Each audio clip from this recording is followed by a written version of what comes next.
অহা 14 এপ্ৰিলৰ পৰা অসমত চৰকাৰী যি আইন আহিব, চৰকাৰী যি ৰুলছ আহিব, চৰকাৰী যি নটিফিকেশ্যন হ'ব, সেই নটিফিকেশ্যন ইংৰাজীৰ উপৰিও অসমীয়াতে এই নটিফিকেশ্যন বিলাক চৰকাৰে প্ৰকাশ কৰিব। বৰাক উপত্যকা আমাৰ বৰাক উপত্যকাৰ এছচিয়েট লেংগুৱেজ বেংগলী ভাষা আৰু বিটিআৰ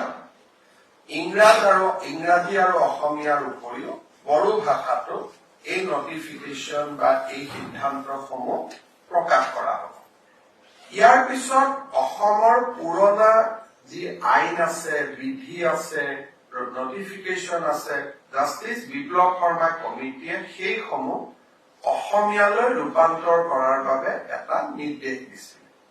আমি সেই দুইটা দায়িত্ব গুৱাহাটী বিশ্ববিদ্যালয়, ডিব্ৰুগড় বিশ্ববিদ্যালয় আৰু চৰকাৰে নিজা প্ৰচেষ্টা তিনিওটা অনুষ্ঠানে লগ লাগি ইয়াক পৰ্যায়ক্ৰমে আমি অসমীয়ালৈ ৰূপান্তৰ কৰাৰ বাবে সিদ্ধান্ত লৈছো। আৰু ই বহুত হাজাৰ হাজাৰ পৃষ্ঠাৰ দস্তাবেজ হ'ব, মোৰ মতেদি লাখলৈকে যাব। গতিকে কৰবাত আৰ্টিফিচিয়েল